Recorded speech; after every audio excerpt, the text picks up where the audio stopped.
Muy buenas noches, queridos hermanos de la Iglesia y Casa de Paz en Tucumán. Un fuerte abrazo acá desde la ciudad de Buenos Aires y para mí es un placer poder compartir esta sencilla palabra que Dios en estos días ha traído a mi corazón. Ciertamente, si quieren ponerle un título, el título de esta palabra sería la importancia de la presencia de Dios en nuestras vidas. Cuando pensamos en nuestras vidas, podemos enfocarlo de dos maneras, ¿no? Algunos privilegian los objetivos, los logros, la realización de cosas, y otros privilegian las relaciones. Justamente viendo una película en estos últimos días, había esta película tratando acerca de una joven bailarina que había frustrado su carrera teatral en la gran ciudad y vuelve a su pueblo natal, muy fastidiada, enojada, resentida, y aún frente a la algarabía de todos aquellos que la habían conocido de pequeña, que la amaban, la recordaban y querían interactuar con ella, ella no le interesaba a la gente, ella estaba mal. A tal punto que su vieja compañera de danza, ¿no? Y la que le enseñó los primeros pasos, la invitó, ¿no? Para que ella pudiera trabajar junto con unos niños, pero ella nuevamente estaba a desgano. Su objetivo de ser gran bailarina se había frustrado y no le importaba mantener o tender lazos o relaciones con nadie. Hasta que en un momento se enteró que esta pequeña escuela de danza iba a participar de un certamen que iba a llegar a nivel nacional y que ahí iban a estar los grandes productores de ballet, ¿no? Del país. Y ahí ella, justamente en pos de su objetivo, en realidad sin interesarle a los niños, sino que en pos de su objetivo, ella dijo, bueno, voy a colaborar, les voy a dar algunas clases, algunas técnicas, los voy a ayudar. Y así fue lo que sucedió. Esto es lo que solemos decir a veces vulgarmente, usar a la gente, ¿no? Usar a la gente en pos de mis propios objetivos. Ciertamente no está mal que tengamos objetivos en la vida, si no sería imposible lograr algo. Y en este sentido, hay veces que ciertamente hay relaciones que debemos desechar porque son tóxicas, no nos bendicen, no ayudan a cumplir lo que Dios tiene para nuestra vida. Y en este sentido es positivo aún privilegiar, ¿no? Algún objetivo dejando de lado estas relaciones que no son buenas, ¿no? A veces hay amistades que realmente nosotros no las podemos ayudar por algún motivo, pero ellos o ellas no son buenas para nosotros y nos desvían del camino, nos desvían de lo que Dios tiene para nosotros. Hay muchas veces que hay personas abusivas que aún nos manipulan, dando una falsa sensación de que, bueno, que le demos lástima. Pero también nos desvían muchas veces de lo que Dios tiene para nosotros. Y qué decir a veces que hay familias disfuncionales, ¿no? Que abusan de alguna manera de alguno de sus miembros, que se sienten obligados por ser parte de la familia a hacer mucho más de lo que en realidad les corresponde. Claro, es la familia. Pero realmente esta situación muchas veces los lleva a perder y no lograr los objetivos que Dios tiene para su vida. Es decir que hay objetivos que son buenos, pero nuevamente, ¿cómo está encarada tu vida? ¿Preferís cubrir objetivos o guardar relaciones sanas? Cuando estos objetivos, por más buenos que sean, debilitan lo que Dios tiene para nosotros en nuestras relaciones, estamos en un problema. Por ejemplo, vemos esas mujeres que se esmeran tanto porque su casa brille, pero no permiten que sus hijos traigan amigos. ¿Por qué? Porque ensucian la casa. Entonces, ahí hay un objetivo que uno dice, bueno, está lindo tener la casa agradable, pero por otro lado, no fomenta generar vínculos, relaciones, en este caso, de los amigos de tus hijos, ¿no? Y en este sentido no es positivo, ¿no? Muchos tienen el objetivo de crecer económicamente y también está bueno. Pero muchos en su crecimiento económico descuidan la relación con su familia, el deber que tiene hacia los hijos, la esposa, y aún peor, muchos llegan a descuidar su relación con Dios por tener un peso más en el bolsillo. Este es un tema muy importante porque en realidad nuestra fe esencialmente se fundamenta en relaciones. Relaciones con el prójimo, relaciones con nuestros hermanos y por supuesto relación con Dios.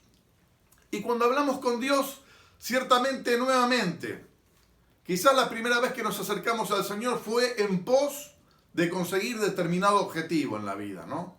Quizás vinimos porque teníamos una enfermedad, una carencia, un problema, una disfunción, algo que no podíamos sobrellevar. Y bueno, venimos a Dios pidiéndole, ¿no? Cumplí este objetivo en mi vida. Y Dios tiene misericordia, Él es bueno, Él es un Padre generoso, no tiene problema en este sentido.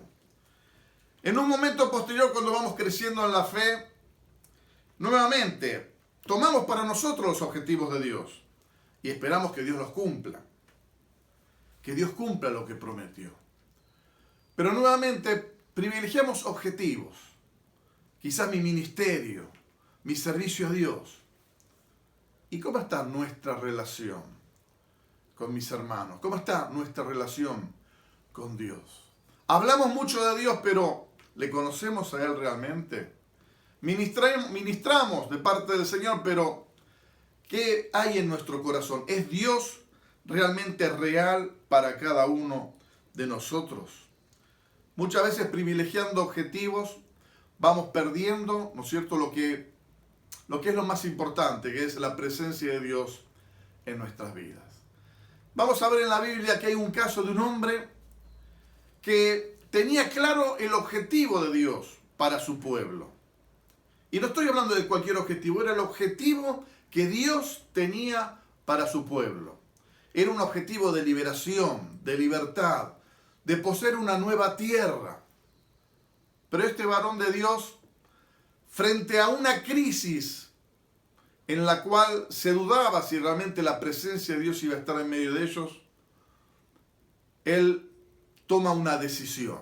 Y vamos a leer en el libro de Éxodo capítulo 33, los primeros 3 versículos y luego del 12 al 17, y dice así: el Señor le había dicho a Moisés: anda, vete de este lugar junto con el pueblo que sacaste de Egipto y dirígete a la tierra que bajo juramento prometí a Abraham, Isaac y Jacob, que les daría a sus descendientes. Enviaré un ángel delante de ti y desalojaré a los cananeos, amorreos, hititas, fereceos, heveos y jebuseos. Ve a la tierra donde abunde la leche y la miel. Yo no los acompañaré, porque ustedes son un pueblo terco y podría yo destruirlos en el camino. Sino que dijo que iba a enviar un ángel, un mensajero, pero que Dios mismo no iba a ir. En el versículo 12 Moisés le dice así al Señor: tú insistes en que yo debo guiar a este pueblo, pero no me has dicho a quién enviarás conmigo. A mí me has dicho que yo soy tu amigo y que cuento con tu favor. Pues si realmente es así, dime qué quieres que haga, así sabré que en verdad cuento con tu favor. Ten presente que los israelitas son tu pueblo. Le respondió el Señor: yo mismo iré contigo y te daré descanso. Qué tremendo este hombre que frente a la promesa de Dios y el objetivo que él había tomado de poder llevar al pueblo de Dios a la tierra prometida, frente a una crisis donde pareciera que Dios iba a cumplir con el objetivo, porque iba a enviar un mensajero, pero que Dios prefería no estar muy cerca de este pueblo que le era tan desobediente. Moisés, en un sentido, relega el objetivo, porque él lo que quería era la presencia de Dios. Si tu presencia no ha de acompañarnos, qué tremendo que es esto. Moisés ruega a Dios con desesperación y ya no le interesa lograr los objetivos, sino que quiere que su presencia esté con él.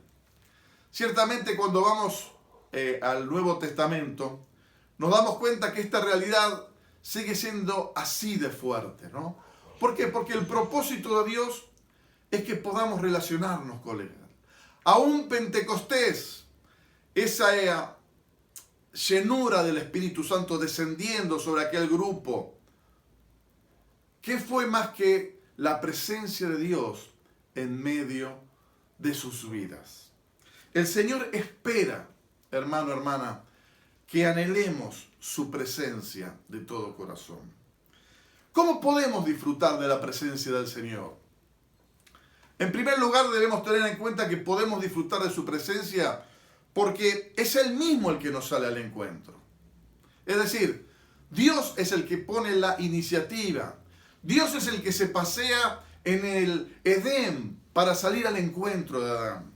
Dios es el que viene a Abraham, que está en una tierra desconocida, digamos, para muchos.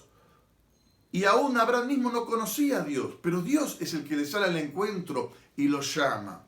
Dios llama a Moisés en medio de la zarza. Es decir, Dios es un Dios que constantemente viene en nuestra búsqueda. Aún mismo se hizo hombre para venir y decir, el reino de los cielos se ha acercado. Arrepentíos y creed en el Evangelio. Es decir, Dios mismo es el que da el primer paso, de tal manera que ninguno de nosotros podemos decir qué difícil que es buscar a Dios, porque Dios ya ha salido de una u otra manera a nuestro encuentro. Así le sale al encuentro aún a Pablo, que perseguía a la iglesia. Pero Dios a él le sale al encuentro. Le sale al encuentro a Juan en la isla de Patmos, en medio de un arresto y de una crisis.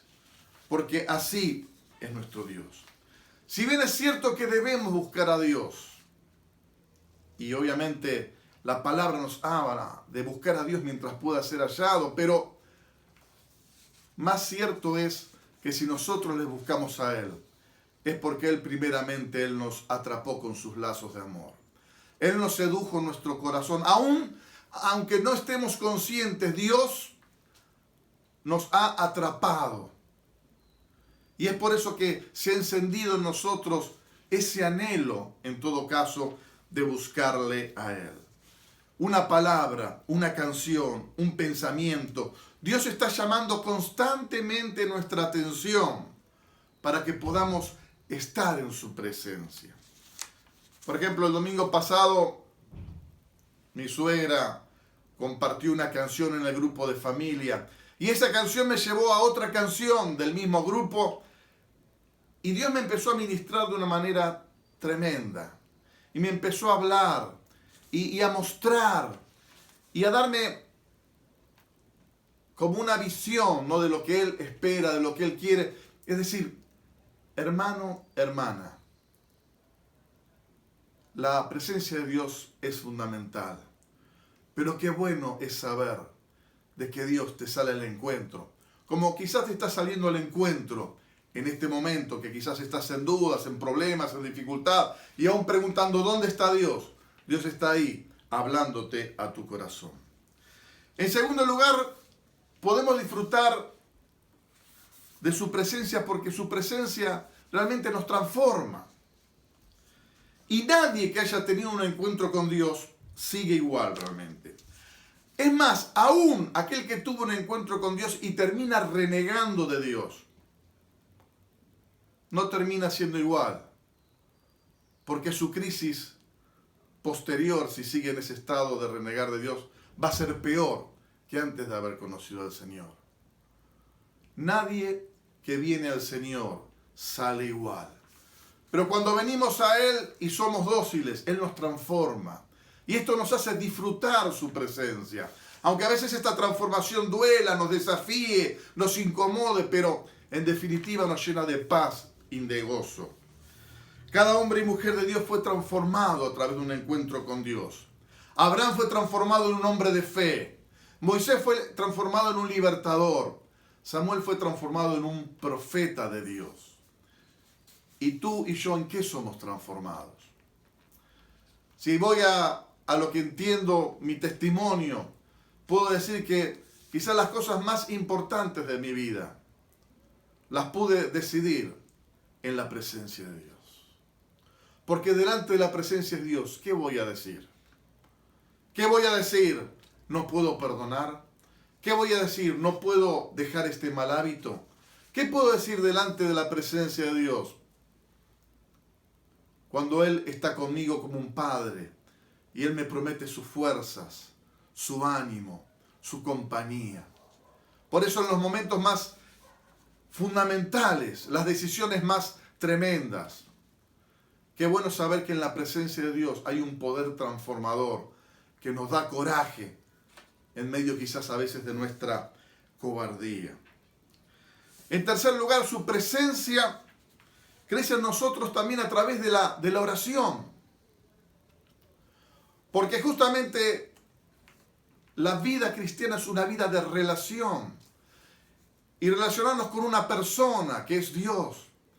Y que Él nos sale al encuentro. Y que nosotros debemos anhelar estar con Él.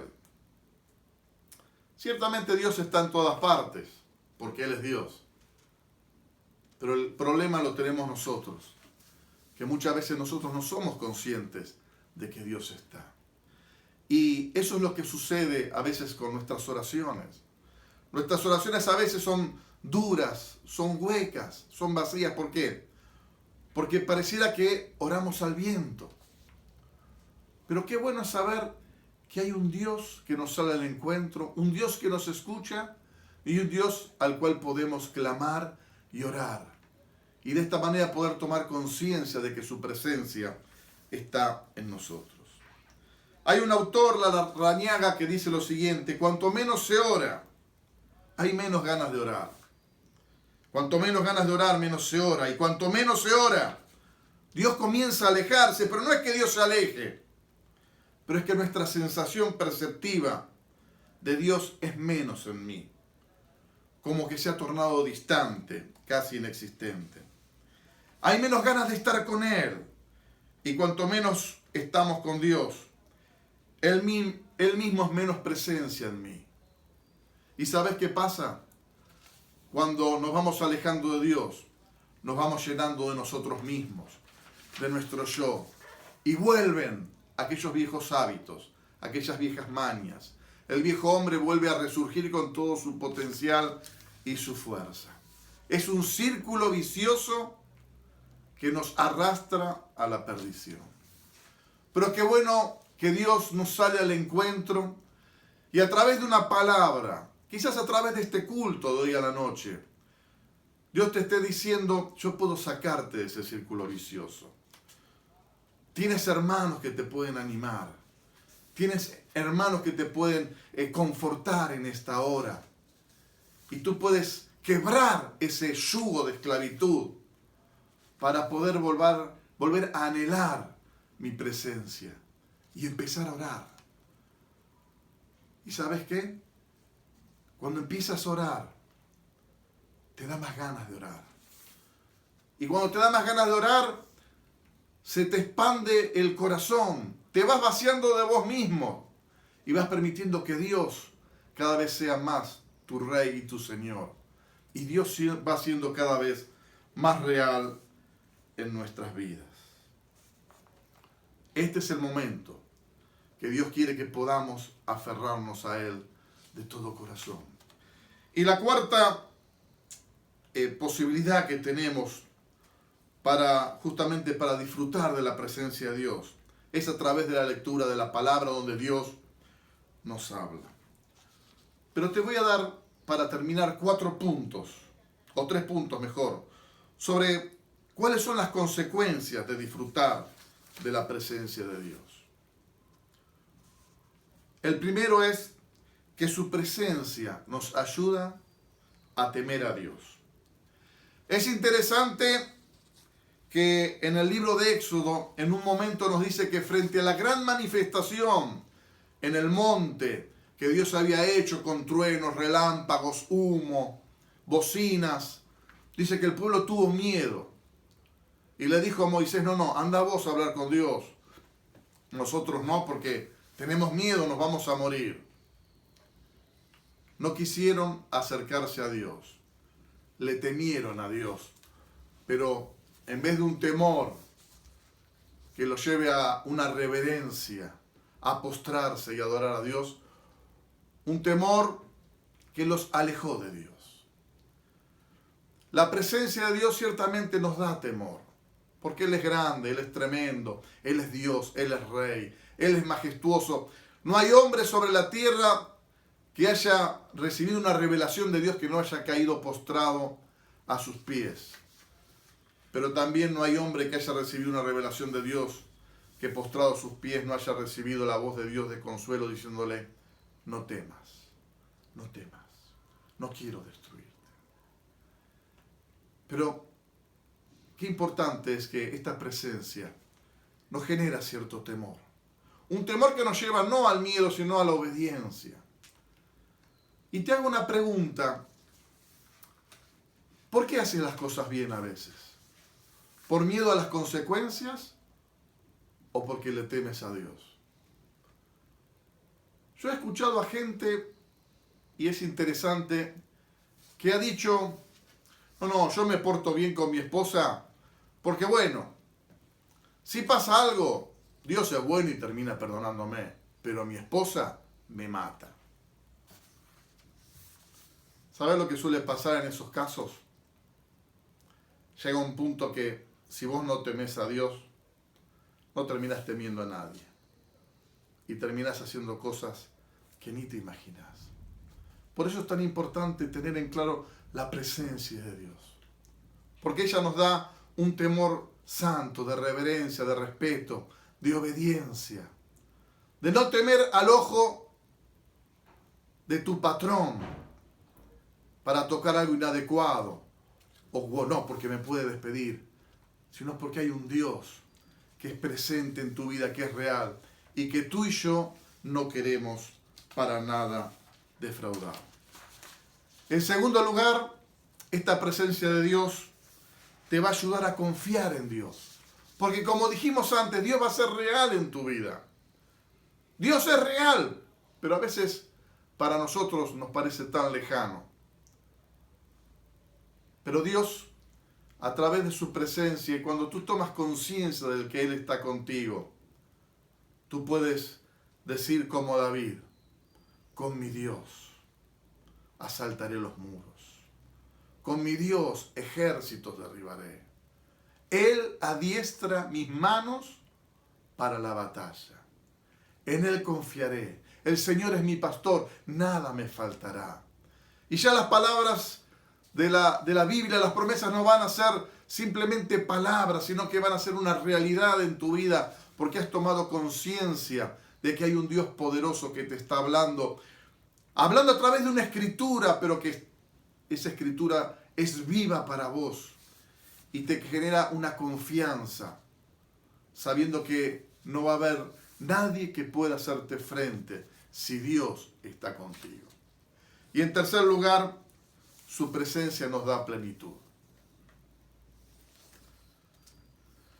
Si hay algo que tuvo en claro la iglesia primitiva, es la importancia de ser llenos del Señor. Por eso, frente a cada necesidad, en el libro de Hechos, frente a cada problema, vemos que ellos clamaban a Dios, buscaban el rostro de Dios, y Dios los inundaba con su espíritu, los inundaba con su poder. Y de ahí no tenían miedo aún a dar la vida, porque la presencia de Dios en medio de ellos era lo que les garantizaba la alegría. No lo material ni aún guardar su propia vida, sino que Dios en su vida era lo que les daba realmente plenitud. Y en esto quiero desafiarte en esta hora. La presencia de Dios es la única que puede garantizar gozo, felicidad y paz en tu vida. Quizás hay muchas cosas que te faltan y todos tenemos nuestra lista de pedidos, de necesidades, de cosas que esperamos obtener de una u otra manera. Pero hay una sola cosa que realmente va a llenar tu corazón y llenar mi corazón, y es la presencia de Dios. Jovencito, jovencita, seguramente Dios quiere que tengas una pareja, que te cases, que tengas una familia. Pero eso no va a ser la plenitud de alegría para tu corazón. Solo Dios puede satisfacer lo que vos necesitas. Puedo tenerlo todo, pero si no tengo al Señor, no tengo nada. El salmista lo tenía muy claro, decía, no existe bien para mí que esté fuera de ti. Tú eres mi delicia, tú eres mi deleite. En nada más puedo pensar sino en ti, Señor. Por eso Pablo dice en Colosenses que no nos dejemos engañar, sino que podamos tener la certeza de que en Cristo habita toda la plenitud de la deidad y nosotros estamos completos en Él. Si tú te sientes infeliz, no es porque tienes un mal trabajo, no es porque no tienes esposa, esposo, novia, hijos, esto o aquello. Realmente cuando uno está infeliz es porque Dios no es tan claro en tu vida. Dios te será el encuentro. Ora al Señor, aférrate al Señor, disfruta del Señor, su presencia. Como dijo el salmista, en tu presencia hay plenitud de gozo. Hermano, hermana, que Dios te bendiga y puedas anhelar la presencia de Dios en tu vida, en tu familia, en tu ciudad, en tu provincia. Bendiciones.